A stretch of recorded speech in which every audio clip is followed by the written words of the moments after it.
In this video, we're going to take a look at a fun drawing challenge, and that's drawing super tiny. In this demonstration, I'm working on Bristol paper and I'm using the vellum surface. This means that there is a small amount of tooth on the paper, but it's still relatively smooth. Now, Bristol paper is a heavier paper, meaning that it's a little bit thicker, and it's going to be able to accept some wash applications that we're going to apply with watercolor, somewhat as an underpainting to develop this drawing. Now, I'm starting here with a 6H pencil, and I'm using a very, very light touch. I don't typically use H pencils because the graphite is so hard in them that they can produce grooves in the surface of the paper, but I'm very barely touching the surface here with these marks. I'm just planning out the shapes of the bee that we're drawing here, and I'm putting some indications of the details. Of course, most of the details are going to be developed as we layer watercolor washes and colored pencil applications over the top. Now that we've got our basic shapes in place with the graphite applications, I'm going to begin to layer watercolor applications.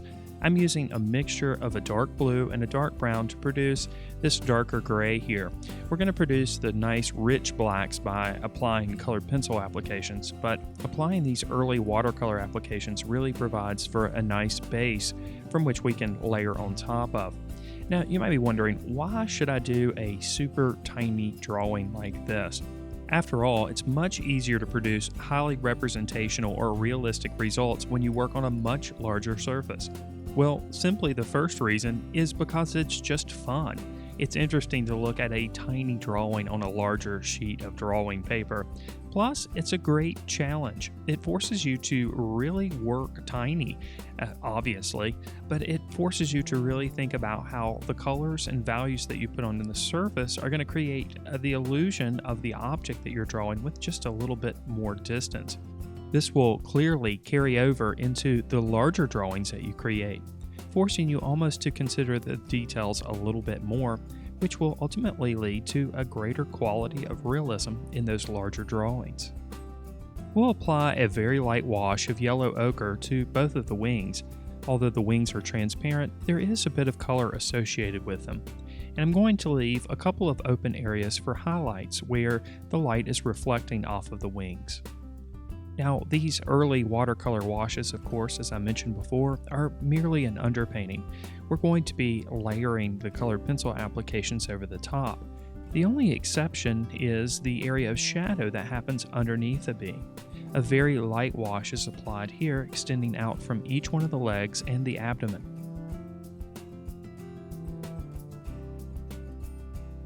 Now we're ready to start applying some of the colored pencil applications.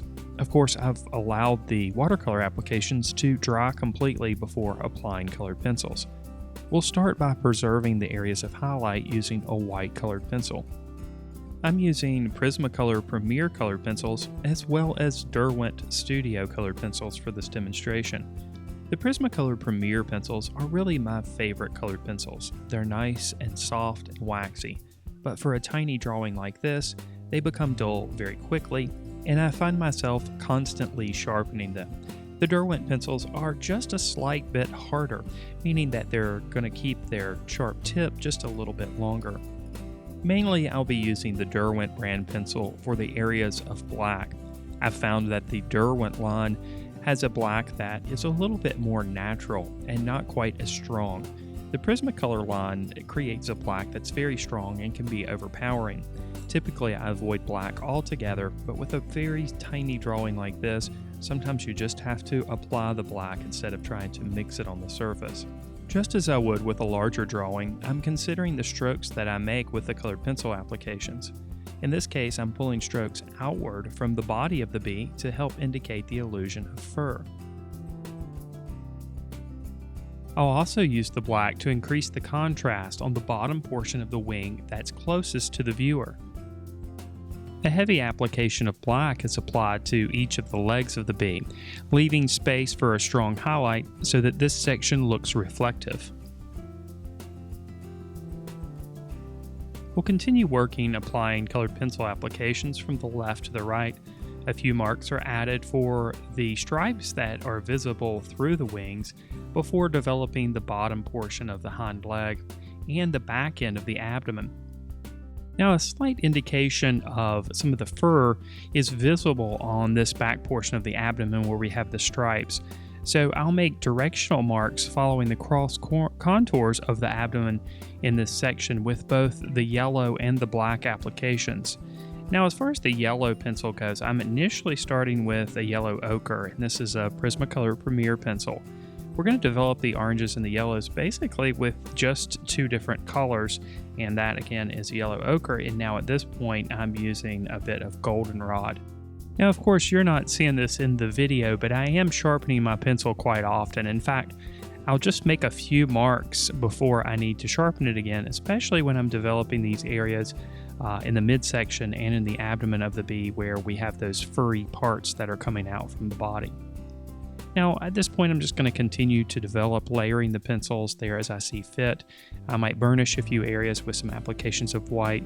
Now, of course, another option is to use a colorless blender to burnish sections, but because this drawing is so small, I don't really feel like it's totally necessary to burnish the entire drawing. Just a few white applications here and there do the job. Now, there is a bit of yellow fur coming off of each of the legs, so I'm just going to kind of put an indication of this by putting a little bit of a yellow haze around some of the legs, and of course the segments in between do have a yellowish hue. I used the yellow ochre for this, and then now at the very bottom of each one of these legs there is a small little piece that has a little bit more of a brown tint. So for this application, I'm using a raw umber. Again, this is the Prismacolor Premier pencil. I'm also going to use this color to define some of the details in the wings. Now, I've sharpened this pencil as sharp as I can possibly get it with my pencil sharpener. I could always go back in with a blade and make the tip a little bit sharper if I needed to. But I'm just going to put a light indication of some of the shadows that happen within the complexities of each one of the wings with this raw umber. Now, it would be real easy to get carried away here, making all these little intricate patterns and things that happen on the wings, but really we just want an indication of where the wings are, and we want to make sure that we preserve that transparency in each one of the wings so we don't have to describe everything completely. Next, we'll take a little bit of water with a nylon brush and just soften up some of the edges that happen with the cast shadow underneath the bee. We don't need to have those hard edges that were originally created, and by using just a little bit of water, we can scrub those edges away. Alright, now I'm just going to intensify some of the black that happens on the antenna, and I'll also take a bit of the white and intensify some of the areas of highlight a bit, especially in the area of the wings. I might just go over some of these sections here just to make the colors that are coming through just a little bit more muted so that it feels a little bit more like a transparent bee wing. We'll continue working on some of these sections within the areas of the wings and develop some of the colors that happen underneath the wing. Of course, we're not going to be able to see all of the details through the wing because light is hitting the wing and reflecting light back off of it, creating areas of highlight. So we're careful to leave those sections, but a few of the colors, of course, can be intensified. We'll add a little bit of core shadow on the bottom portion of the abdomen with a bit of that black, and then we can continue to develop some of those furry marks that come off the head of the bee.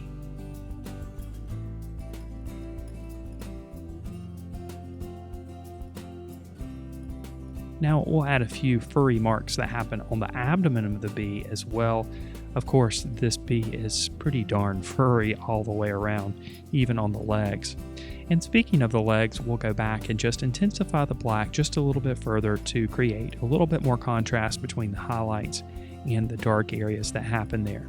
Now, of course, there are 3 other legs on the other side of the bee, and in this case, we can only see a part of that very hind leg over there on the right side. So we'll give it a little bit of an indication of that with some black and some of the raw umber. And then we can go back inside and just intensify again the darks and the lights, a little bit more black on the bottom of the wing. And then at the very tip of the abdomen, there is a little bit of a white line that segments that last stripe from the very end. Again, with the raw umber, we'll define a few more details in the wings, and then our super tiny drawing is complete. We can compare it to a quarter right here and compare it to a dime, so it's super small. So again, the reason why you would do this is just because it is fun, number one, and number two, and probably more importantly, it's going to help you with your larger drawings if you put this into practice. If you do a small little tiny drawing, it won't take you long to do so. It'll really force you to have superior control over your materials and concentrate on the details that you see, and of course this will carry over into your larger drawings, making them even more impressive.